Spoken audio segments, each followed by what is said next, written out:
तो आज की इस क्लास में हम लोग बात करने वाले हैं about the solutions of exercise 5.1 NCERT class 12 chapter continuity and differentiability.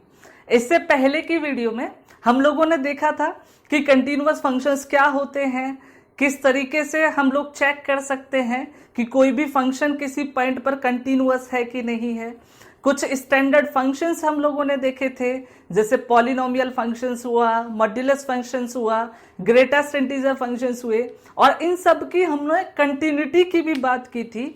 और एट लास्ट हम लोगों ने देखा था अलजेब्रा ऑफ कंटिन्यूअस फंक्शंस नाम की एक थ्योरम के बारे में। तो अगर आपने वो वीडियोस नहीं देखी हैं तो हमारी प्लेलिस्ट में जाएं और देखें। उन वीडियो के टाइटल्स लेक्चर 1, लेक्चर 2, लेक्चर 3 से मिल जाएंगे। उनको देखने का प्रॉफिट ये होगा कि जब हम लोग इस एक्सरसाइज को सॉल्व कर रहे होंगे, जिन कंसेप्ट का हम लोग यूज कर रहे होंगे वो वहां पर आसानी से समझ आ जाएंगे। जी हाँ, मेरा नाम है अंकित सैनी और आप देख रहे हैं द मेंटर्स क्लासेस। करते हैं शुरू। देखें, दूसरा क्वेश्चन जो है एक्सरसाइज 5.1 का क्या बोलता है कि examine the continuity of the function F X is equals to 2x square minus 1 at x is equals to 3। तो पॉइंट x इक्वल टू 3 पर हमें इस फंक्शन की क्या करनी है, कंटिन्यूटी चेक करनी है। ठीक है, कर लेंगे चेक, कोई प्रॉब्लम नहीं है। लेकिन अगर हम इसका रिजल्ट प्रिडिक्ट करना चाहें तो वो हम लोग कर सकते हैं। देखो, मैंने स्टार्टिंग में जब बात की थी लेक्चर 2 में कंटिन्यूअस फंक्शंस और उसके कुछ टाइप्स के कुछ स्टैंडर्ड फंक्शंस के बारे में, तो वहां पर मैंने आप लोगों को बताया था कि जो भी पॉलिनोमियल फंक्शंस होते हैं वो कंटिन्यूअस फंक्शंस होते हैं। इसका मतलब कि पॉलिनोमियल फंक्शंस अपने डोमेन के हर एक पॉइंट पर कंटिन्यूअस होते हैं। और इसका मतलब ये हुआ कि डोमेन जो कि सेट ऑफ रियल नंबर्स होता है पॉलिनोमियल फंक्शंस के केस में, तो इसका मतलब पॉलिनोमियल फंक्शंस हर एक रियल नंबर पर कंटिन्यूअस होते हैं। इतनी बात तो हमें पिछले वाले लेक्चर से पता चल गई, इसीलिए तो पढ़ाया था वो वाला लेक्चर। ठीक है, जिसने नहीं देखा है जाकर देखें। तो देखो, ये पॉलिनोमियल फंक्शन है, इसका मतलब हर एक रियल वैल्यू पर कंटिन्यूअस होगा। तो ऑब्वियस सी बात है x इक्वल टू 3 पर भी कंटिन्यूअस होगा ही। ठीक है, ये कहानी तो खत्म। लेकिन अगर प्रूफ करना चाहे, क्योंकि भैया हमसे तो चेक करने के लिए बोल रहा है, सॉल्व तो करना पड़ेगा, किस तरीके से करेंगे वो हम लोग देख लेते हैं। देखो, अगर बात करें कंटिन्यूटी की, तो कंटिन्यूटी में मैंने क्या बताया था, पिछले वाले लेक्चर में भी बताया था, अभी भी बता रहा हूं क्योंकि मुझे पता है नहीं देखा होगा आप लोगों ने, नहीं पढ़ा होगा, फिर भी बता देता हूं। देखो क्या होता है कि अगर कोई फंक्शन है, हम बोलते हैं x इक्वल टू a पर क्या है, कंटिन्यूअस है। तो एक कंडीशन होती थी कि अगर इसकी लिमिट एफ एक्स की limit x equal to a पर f ऑफ a के इक्वल आ जाती है, तो हम लोग बोलते हैं कि जो हमारा गिवन फंक्शन है ना एफ एक्स, वो x इक्वल टू a पर कंटिन्यूअस होगा। बिल्कुल सेम हम लोग यहां पर यूज करने वाले हैं। किस तरीके से, देखते रहे। देखो भाई, हमसे बात कर रहा है x इक्वल टू 3 की, तो हम लोग जिस पर चेक करते हैं उसको मान लेते हैं a। तो a इक्वल टू हम लोगों ने सपोज कर लिया भैया 3 है ना। ये एक चीज पकड़ के चलना कि जिस पॉइंट पर हम लोग फंक्शन की कंटिन्यूटी चेक करेंगे उसे मैं हमेशा a सपोज कर रहा हूंगा। ठीक है, तो मैंने क्या सपोज किया, a इक्वल टू 3, क्योंकि 3 पर हमें कंटिन्यूटी चेक करनी है। ठीक है, तो अब भैया लिमिट इसके निकाल लो, बहुत आसान है। देखो भाई, लिमिट हो गया x equal to a f of x, मतलब कि limit x tending to a, मतलब भैया हो गया 3। एफ एक्स देखोगे तो एफ एक्स कितना है, 2x स्क्वायर माइनस 1। ठीक है, इतना तो हो गया, सिंपल सा है। ठीक है, अब देखो x की वैल्यू क्या है, 3, x की लिमिट 3 है। यहां पर सब्स्टिट्यूट करोगे तो आएगा 2 3 स्क्वायर माइनस 1, जो कि होगा 9 18 माइनस 1, मतलब कि 17। तो limit x tending to a F X हमारा कितना आ गया, 17। तो भैया इस रिलेशन का एक पार्ट तो हो गया खत्म। ठीक है, दूसरी साइड भी देख लेते हैं, f ऑफ a। ठीक है, f ऑफ a की बात करें तो भैया f ऑफ a कितना हो जाएगा, f ऑफ a मीन्स 3। तो एफ एक्स देख लो, एफ एक्स कितना है, 2x स्क्वायर माइनस 1। अब उसमें x के जगह हमें 3 पुट करना है, तो ये हो जाएगा 2 3 का स्क्वायर माइनस 1, मतलब कि 17। तो हम लोगों ने ये देखा कि लिमिट जो है x tending to a F X, और एफ ऑफ ए जो है दोनों ही क्या आए, इक्वल आए। और अगर दोनों इक्वल हो गए तो हमें पता है ये फंक्शन क्या होगा, कंटीन्यूअस होगा। इसीलिए हम लोग क्या लिख सकते हैं, this implies that F is continuous at X equal to 3। इसका मतलब जो भी हमारा फंक्शन गिवन है वो क्या है, एक्स इक्वल टू 3 पर कंटीन्यूअस है। ठीक है, एक क्वेश्चन तो हो गया, खत्म कहानी। अगले वाले पर बढ़ते हैं। देखें क्वेश्चन नंबर 3 में क्या बोलता है, examine the continuity of the following functions. दो फंक्शन मैंने दो पार्ट लिखे हैं, अभी आगे भी लिखूंगा। तो क्या है, ये जो फंक्शंस दिए हुए हैं इस क्वेश्चन के पार्ट्स में, हमें उनकी कंटिन्यूटी एग्जामिन करनी है। मतलब हमें ये चेक करना है कि जो भी फंक्शन गिवन है वो कंटिन्यूअस है कि नहीं। किस तरीके से करेंगे वो हम लोग जानते हैं। ठीक है, कंटिन्यूटी देखेंगे। कंटिन्यूटी का मतलब कंटिन्यूअस डिफाइन करने के लिए कि फंक्शन कंटिन्यूअस है या नहीं है, हम लोग जानते हैं हमें फंक्शन के पूरे डोमेन की बात करनी होती है। तो किस तरीके से करेंगे देखते हैं। देखो इसे मैं अब रिमूव कर देता हूं क्योंकि मुझे पता है, इतना तो आप ध्यान रख सकते हो। ठीक है, ओके। तो हम बात करते हैं पहले वाले पार्ट की, जिसमें गिवन है F X is equal to X minus 5। हमें इसे चेक करना है कि ये कंटिन्यूअस है कि नहीं। ठीक है, सिंपल सी चीज है। देखो देखते ही पता चल गया, क्योंकि पॉलिनोमियल फंक्शन है और हम लोगों ने देखा था कि पॉलिनोमियल फंक्शंस क्या होते हैं, कंटिन्यूअस फंक्शंस होते हैं। तो ऑब्वियस सी बात है कि ये फंक्शन भी क्या होगा, कंटिन्यूअस होगा। लेकिन हमें तो लिख के दिखाना है, भाई लिख के तो दिखाना पड़ेगा। किस तरीके से लिखेंगे, देखें कि अगर मैं पहले वाले पार्ट की बात करता हूं तो एफ एक्स हमारे पास क्या है, एक्स माइनस 5 है। अच्छा, अगर इसकी बात करें तो पॉलिनोमियल फंक्शन तो हमें पता चल गया। मैंने एक और बात बताई थी कि जो पॉलिनोमियल फंक्शंस होते हैं उन फंक्शंस का डोमेन क्या होता है, सेट ऑफ रियल नंबर्स। तो अगर मैं इसके डोमेन की बात करूं तो इसका डोमेन भैया हमारा हो जाएगा सेट ऑफ रियल नंबर्स। ठीक है, क्यों पड़ी डोमेन की जरूरत वो बता देता हूं। देखो मैंने क्या बताया था, अगर किसी फंक्शन को हमें यह प्रूव करना हो कि वो एक कंटिन्यूअस फंक्शन है तो हमें यह प्रूव करना पड़ेगा कि वो अपने डोमेन के हर एक पॉइंट पर कंटिन्यूअस है। अब इसको कंटिन्यूअस मैंने बताया क्योंकि पॉलिनोमियल फंक्शन है, तो हमें डोमेन का हर एक पॉइंट चाहिए। तो एटलीस्ट पहले डोमेन तो पता हो। तो मैंने डोमेन पता किया, डोमेन क्या है, आर है। तो देखो आर के हर एक पॉइंट पर हमें इसकी कंटिन्यूटी चेक करनी है, जो कि प्रैक्टिकली तो पॉसिबल है नहीं। तो इसकी जो सिचुएशन है, इस सिचुएशन को कैसे डील करते हैं वो मैंने बता रखा है। हम लोग क्या करेंगे, कोई भी आर्बिट्रेरी पॉइंट सपोज कर लेंगे आर का और उसी पर कंटिन्यूटी चेक कर लेंगे। और अगर उस पर कंटिन्यूअस आ गया तो बोल देंगे कि सेट ऑफ जो रियल नंबर है उसके हर एक पॉइंट पर कंटिन्यूअस होगा। और अगर उस पर ही डिसकंटिन्यूअस आ गया तो कहानी खत्म। ठीक है, लेकिन क्योंकि पॉलिनोमियल है तो कंटिन्यूअस तो आना पड़ेगा। ठीक है, तो करते हैं। देखो मैंने कोई भी आर्बिट्रेरी पॉइंट लिया। ठीक है, consider A belonging to R to be arbitrary. कोई भी आर्बिट्रेरी पॉइंट मैंने ले लिया जिसे मैंने बोला ए है। ठीक है, अब इस पर मैं चेक कर लेता हूं। किस तरीके से चेक करूंगा, देखो अगर मैं लिमिट एक्स टेंडिंग टू ए की बात करूं तो इसकी वैल्यू कितनी होगी। देखो भाई limit x tending to A F X, देखो एफ एक्स कितना है, एक्स माइनस 5। ठीक है, एक्स के जगह पर देखो हम लोग क्या पुट कर सकते हैं, ए पुट कर सकते हैं, तो रख दो ए। तो ये बन जाएगा ए माइनस 5। अगर हम बात करें limit x tending to A F X के बारे में, ठीक है, और अगर एफ ऑफ ए हम लोग चेक करने बैठ गए तो हमें क्या पता चलेगा, भाई F of A F x इतना है तो इसमें एक्स के जगह ए डाल दो। तो हमें ये पता चला कि ये दोनों ही वैल्यूज क्या है, इक्वल है। इसका मतलब हम लोग लिख सकते हैं limit x tending to A f of x equal to f of a के इक्वल है। इसका मतलब क्या हुआ, एफ हमारा कंटिन्यूअस है एट एक्स इक्वल टू ए। अब क्योंकि ए आर्बिट्रेरी था, इसका मतलब तो भैया ये हो गया कि ये अपने डोमेन के हर एक पॉइंट पर कंटिन्यूअस है। इसका मतलब एफ क्या है, एक कंटिन्यूअस फंक्शन है। ठीक है, अब देखते हैं दूसरा वाला पार्ट, बट उससे पहले आप इसे लिख लें। लिखने के लिए स्क्रीनशॉट ले सकते हैं। ओके तो अब हम लोग बात करते हैं सेकंड पार्ट के बारे में। तो थर्ड क्वेश्चन नंबर थर्ड का जो सेकंड पार्ट है उसमें हमें जो फंक्शन गिवन है वो है F x equal to 1/x-5।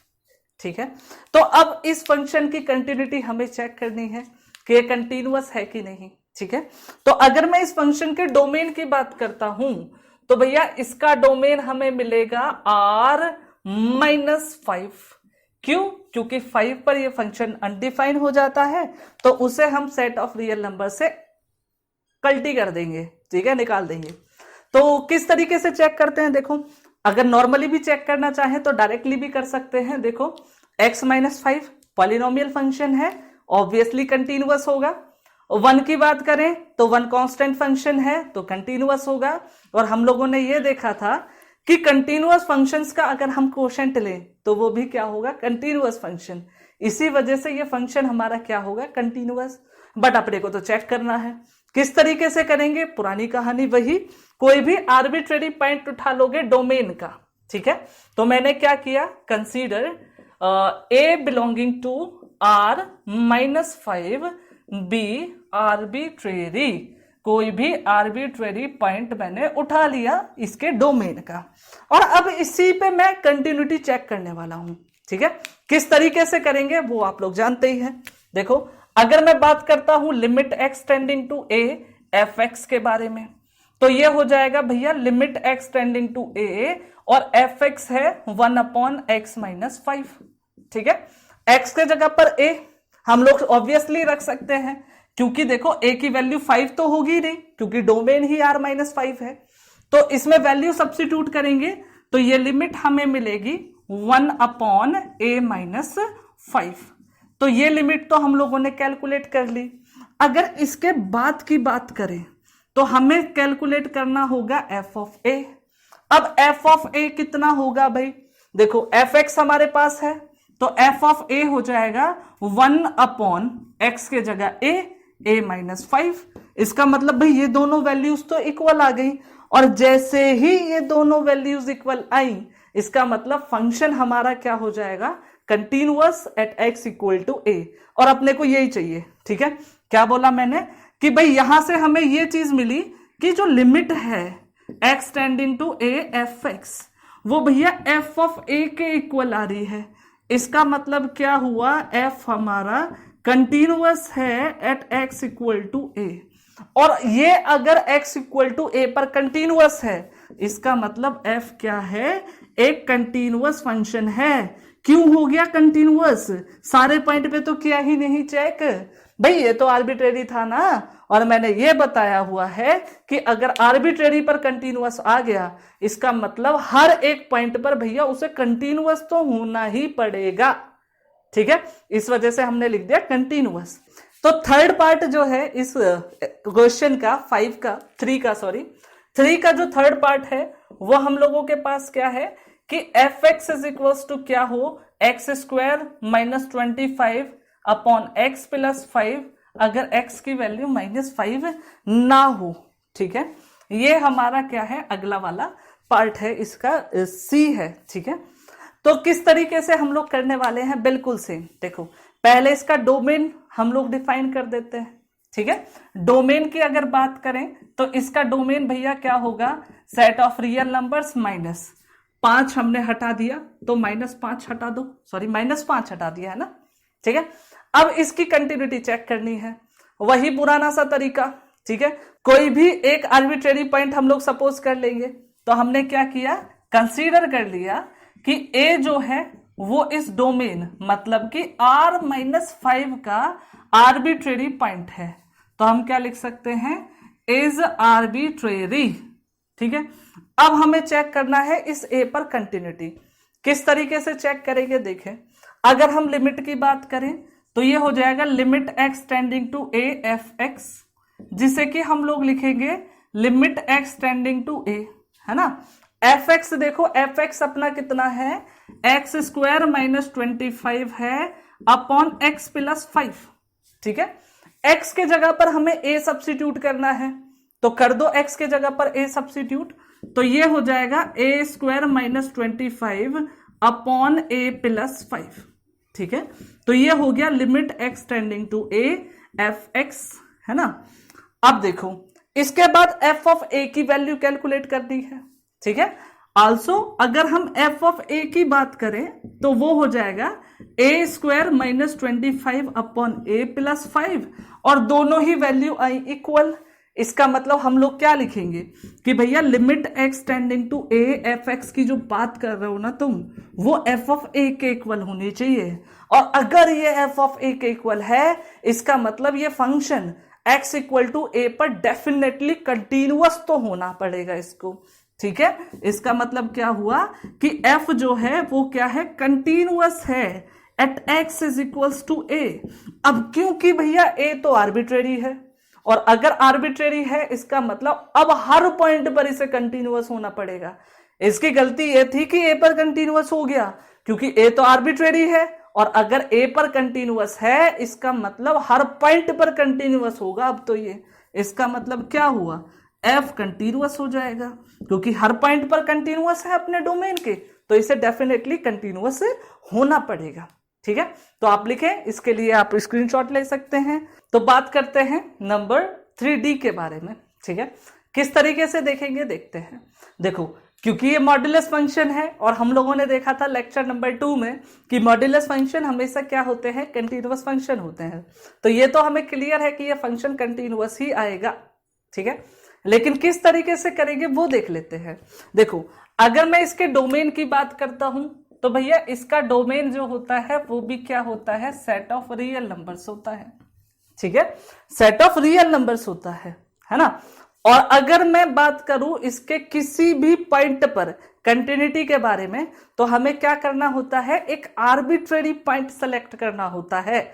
तो हम लोग क्या सपोज करते हैं, लेट करते हैं कि ए जो है इसका डोमेन आर जो है, ठीक है, डोमेन इसका क्या है, आर है, आर्बिट्रेरी है, उसका कोई भी आर्बिट्रेरी एलिमेंट है, आर्बिट्रेरी एलिमेंट है।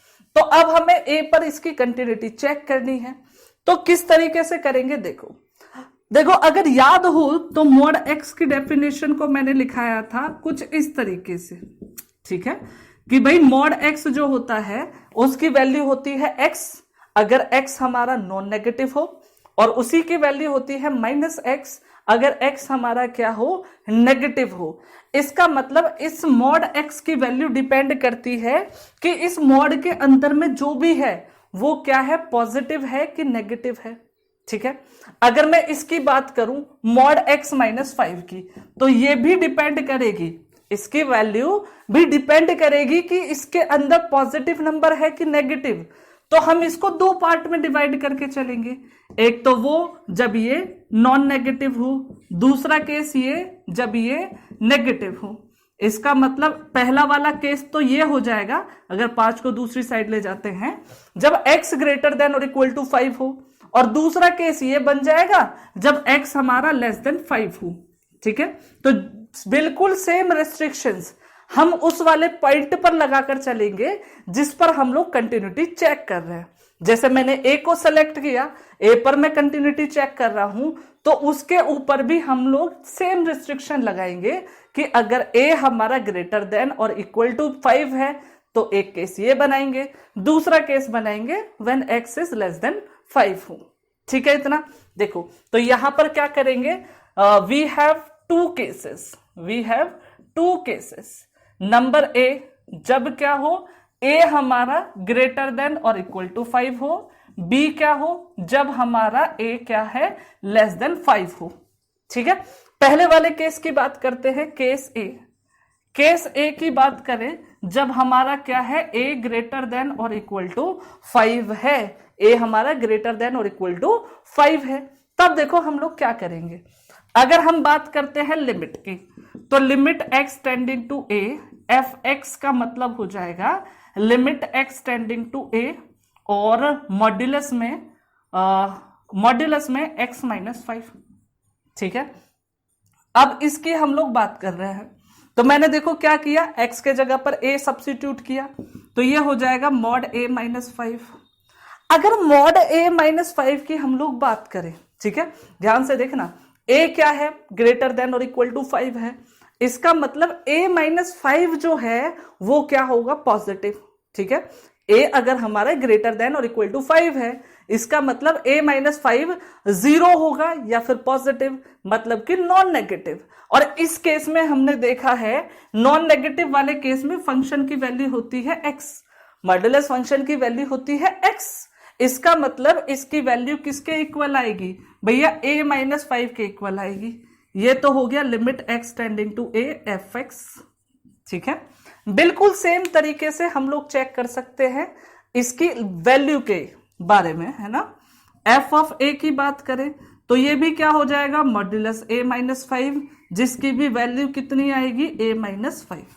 ठीक है, तो हम लोगों ने देखा कि फंक्शन की वैल्यू, है ना, और लिमिट दोनों ही क्या है, इक्वल है, कि limit x tending to a f(x) और f ऑफ a क्या है, इक्वल है। इसका मतलब फंक्शन जो हमारा f है, फंक्शन जो हमारा f है वो क्या है, कंटिन्यूअस है at x is equals to a। ठीक है, तो इस वाले केस में हमने क्या किया, फंक्शन को कंटिन्यूअस प्रूव कर दिया। ठीक है, सेकंड वाले केस पर जाते हैं। अगर हम सेकंड वाले केस पर जाते हैं तो देखो क्या होगा, केस बी हम लोग डाल सकते हैं। क्या है, जब हमारा a क्या हो, लेस देन 5 हो। ठीक है, जब हमारा a लेस देन 5 हो, उस केस में हम लोग देखो क्या करेंगे। सबसे पहले क्या करेंगे भाई, limit x tending to a f of x को कैलकुलेट कर लेंगे। इसकी वैल्यू हो जाएगी limit x tending to a f(x) हमारे पास है x-5। ठीक है, x के जगह पर हमें a सब्स्टिट्यूट कर देना है, तो देखो कितना हो जाएगा, ये हो जाएगा लिमिट तो चेंज हट जाएगी, यहां बचेगा a-5, है ना। अब ध्यान से देखना, a हमारा क्या है, लेस देन 5 है। ठीक है, a हमारा क्या है, a हमारा लेस देन 5 है, तो a-5 लेस देन 0 हो जाएगा। और हमने देखा है मॉड x की वैल्यू होती है -x अगर x लेस देन 0 हो। अब क्योंकि देखो a-5 तो हमारा लेस देन 0 हो गया, तो इसके मॉड्यूलस की जो वैल्यू है वो हो जाएगी नेगेटिव a-5। तो ये तो हो गई limit x tending to a f of x। और बिल्कुल सेम अगर हम इसकी वैल्यू इवेल्युएट करें at x equal to a, तो हमें क्या मिलेगा, देखो अगर मैं बात करता हूं f ऑफ a के बारे में, तो ये हमें मिलेगा, यहां पर रख देंगे, ये रहा f(x), तो a-5। अभी देखा था a-5 क्या है, लेस देन 0 है, तो इसकी वैल्यू आएगी -x। इसका मतलब इसकी वैल्यू आएगी -x के जगह पर है a-5। तो इस वाले केस में भी हम लोगों ने देखा कि लिमिट की और उस पॉइंट पर फंक्शन की वैल्यू दोनों क्या है, इक्वल है। इसका मतलब क्या हुआ कि भाई ये जो लिमिट है, limit x tending to a f of x, और ये जो f ऑफ a है, ये दोनों ही वैल्यूज क्या है, इक्वल है। और इसीलिए हम लोग क्या बोल सकते हैं कि ये फंक्शन हमारा x इक्वल टू a पर कंटिन्यूअस है। इसीलिए हम लोग क्या बोलेंगे कि f जो है वो कंटिन्यूअस है at x equal to a in this case. और अब देखो इस वाले केस में भी कंटिन्यूअस था a पर, इस वाले केस में भी कंटिन्यूअस था। इसका मतलब हम डायरेक्टली ये बोल सकते हैं कि भाई ये function x equal to a पर कंटिन्यूअस है, चाहे दोनों में से कोई भी केस हो। ठीक है, इसका मतलब ये हुआ कि भाई अगर ये function x equal to a पर कंटिन्यूअस है और a को हमने क्या किया था, आर्बिट्रेरी पॉइंट माना था, इसका मतलब ये फंक्शन हर एक पॉइंट पर कंटिन्यूअस है, इसीलिए इस फंक्शन को होना पड़ेगा कंटिन्यूअस फंक्शन। इसका मतलब कि f जो है एक कंटिन्यूअस फंक्शन है। यही हमें प्रूव करना था। आप चाहे तो लिख सकते हैं, फिर आगे हम बात करेंगे अगले क्वेश्चन की। तो आगे बढ़ते हैं क्वेश्चन नंबर 5 की तरफ। क्या है क्वेश्चन नंबर 5, देखें, is the function defined by f(x) is equals to this is continuous at x equal to 0, x equal to 1 and x equal to 2। तो हमें चेक करना है कि ये जो फंक्शन हमें गिवन है वो x equal to 0, 1 और 2 पर कंटिन्यूअस है कि नहीं। ठीक है, इनमें से दो केस मैं करने वाला हूं, पहला वाला और दूसरा वाला। थर्ड वाला केस आप लोग करेंगे। ठीक है, तो पहले केस से मैं स्टार्ट करता हूं, केस नंबर 1। पहला केस क्या है हमारा, when x is equals to 0 हो, जिस पर हमें चेक करना है, यहां डाल देते हैं सॉल्यूशन। ठीक है भाई, देखो x इक्वल टू 0 पर हम लोग चेक कर रहे हैं, तो उसे मैं मान लेता हूं a। तो मैंने कर लिया भाई a इक्वल टू 0 कंसीडर, क्योंकि मैंने बताया था जिस पर भी मैं चेक कर रहा हूंगा उसे हमेशा क्या मानूंगा, a। ठीक है, तो अब मैं कैलकुलेट करता हूं LHL। तो LHL देखो कितना होगा, LHL हो जाएगा limit h tending to 0 f of a minus h। ठीक है, f of a minus h। अब देखो a की वैल्यू अगर हम लोग सब्स्टिट्यूट कर देते हैं, a की वैल्यू कितनी है 0, 0 माइनस h, तो ये हो जाएगा limit h tending to 0 f of minus h। ठीक है, अब माइनस h देखो किसके अंदर लाई करेगा, है ना। तो माइनस h देखोगे तो माइनस h ऑब्वियस सी बात है 1 से तो लेसर होगा। अगर 1 से लेसर होगा मतलब इसकी वैल्यू क्या होगी, x, है ना। अगर इसकी वैल्यू x है तो हम यहां लिखेंगे कैसे, देखो मैंने बताया था वैल्यू लिखते टाइम यहां पर जो भी ब्रैकेट में है उसे x के जगह पर डाल दोगे। तो यहां पर वैल्यू है 5, तो हम लोग लिखेंगे लिमिट h टेंडिंग टू 0 और यहां x के जगह रख देंगे माइनस h, और h के जगह पर हमें क्या लिखना है, 0। लिमिट क्योंकि गिवन है 0 तो इसकी वैल्यू आ जाएगी 0। तो इस तरीके से हम लोगों ने कैलकुलेट किया LHL को। ठीक है, अगर इसी तरीके से हम लोग कैलकुलेट करते हैं RHL, तो RHL क्या होगा भाई, RHL की डेफिनेशन होती है limit h tending to 0 f a plus h। ठीक है, यहां पर रखोगे a की वैल्यू हम लोगों ने कितनी ली हुई है, देखो भाई 0 पर चेक कर रहे हैं तो f0 प्लस h मतलब कि fh हो गया। तो हम इसे लिख सकते हैं limit h tending to 0 f of h। ठीक है, अब f ऑफ h जब देखेंगे तो अब हमें यह देखना पड़ेगा f ऑफ h आता किसके अंदर है, किस वाले स्लैब में आता है। ठीक है, तो देखो h की बात करें तो मैंने आप लोगों को बताया था h की वैल्यू होती है 0 और 1 के बीच में, मतलब 0 से तो बड़ी और 1 से छोटी। इसका मतलब 1 से छोटा वाला केस तो ये है x, तो इसी में ये वापस से आएगा। इसका मतलब क्या हुआ कि अगर मैं इसमें वैल्यू रखना चाहूं तो वैल्यू कितनी आएगी RHL की, तो RHL हमारे पास आ जाएगा भैया ये है लिमिट h टेंडिंग टू 0, यहां पर लिख दिया लिमिट h टेंडिंग टू 0। अब FH है, h की वैल्यू क्या है, लेसर देन 1 है, इसका मतलब इसमें आएगा x वाले स्लैब में। अब x के जगह पर हमें क्या लिखना है, यहां पर जो है जो कि h है। ठीक है, तो हम यहां पर x के जगह h वाली कंडीशन को लिख देते हैं, तो ये हो जाएगा लिमिट या h टेंडिंग टू 0 h के जगह 0 रखोगे तो आएगा 0। आल्सो अगर हम f ऑफ a की बात करें, f ऑफ a का मतलब कितना है हम लोगों के पास 0, तो 0 देखो भाई 0 जो है वो किस स्लैब में आता है, तो 0 तो 1 से लेसर है मतलब इस स्लैब में आएगा, और x के जगह पर हमें क्या डालना है 0, तो यहां पर हो गया 0, तो f ऑफ a हमारा कितना हो गया 0। तो इसमें हमने ये देखा कि जो LHL है वो भी 0 आया, RHL जो है वो भी 0 आया, और इवन f ऑफ a जो है ना वो भी 0 आया। इसका मतलब क्या हुआ, f is continuous at x equal to 0। जिस पॉइंट पर हम लोग चेक कर रहे थे उस पर LHL, RHL और उस फंक्शन की वैल्यू तीनों इक्वल आई, इसका मतलब वो फंक्शन वहां पर कंटिन्यूअस है।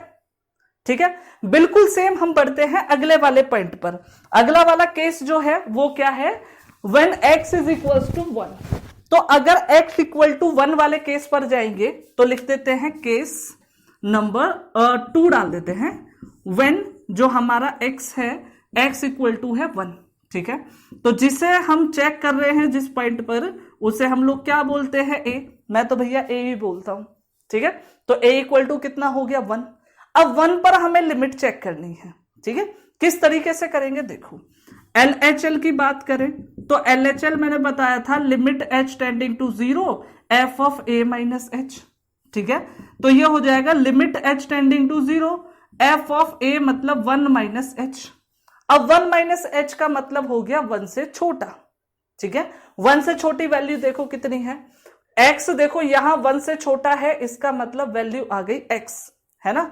x के जगह हम लोग क्या डालेंगे, 1 माइनस h, यहां डाल दो 1 माइनस h, तो ये हो जाएगा limit h tending to 0 1 minus h के जगह 0 डालोगे तो लिमिट आएगी 1, तो LHL हमारे पास कितना हो गया, LHL हो गया 1। ठीक है, इसी तरीके से हम लोग कैलकुलेट करेंगे RHL को। देखेंगे RHL, देखो क्या होता है।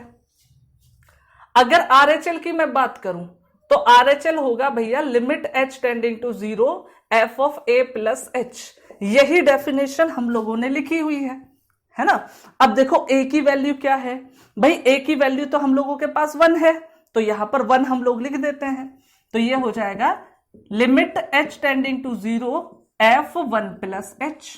ठीक है, अब f1 प्लस h को ढूंढो। ठीक है, 1 प्लस h मतलब 1 से ग्रेटर, और 1 से ग्रेटर वैल्यू क्या है हमारे पास, ये रही, और 1 से ग्रेटर में कितनी वैल्यू है, 5 है, तो हमने यहां लिख दिया 5, तो RHL आया हमारे पास 5। तो हमने ये देखा कि LHL और RHL जो है दोनों ही अनइक्वल है ना। तो LHL जो है वो तो 1 है, जबकि RHL कितना है, 5 है, दोनों मतलब अनइक्वल हैं। और अगर अनइक्वल है इसका मतलब ये कंटीन्यूअस तो हो ही नहीं सकते। इसका मतलब क्या है कि जो हमारा फंक्शन है fx वो क्या है, डिसकंटिन्यूअस है। DCTS means discontinuous. ठीक है, और वो भी कहां पर, x इक्वल टू 1 पर फंक्शन क्या है, डिसकंटिन्यूअस है। ठीक है, एक केस बचता है, केस नंबर 3, जहां पर हम लोग बात कर रहे होंगे जब हमारा x क्या हो, 2 हो। अब ये वाला केस मैं आप लोगों के लिए छोड़ देता हूं। ठीक है, बिल्कुल सेम होगा जैसे हमने केस नंबर 1 किया था, और इसमें भी क्या आएगा, कंटिन्यूअस आएगा, लेकिन वो आपकी जिम्मेदारी है, आप लोग करेंगे। ठीक है, तो आज की इस वीडियो में हम लोग सिर्फ इतना ही करेंगे। नेक्स्ट वीडियो में इस एक्सरसाइज का सॉल्यूशंस का पार्ट नंबर 2 देखेंगे। तब तक के लिए धन्यवाद, सी यू।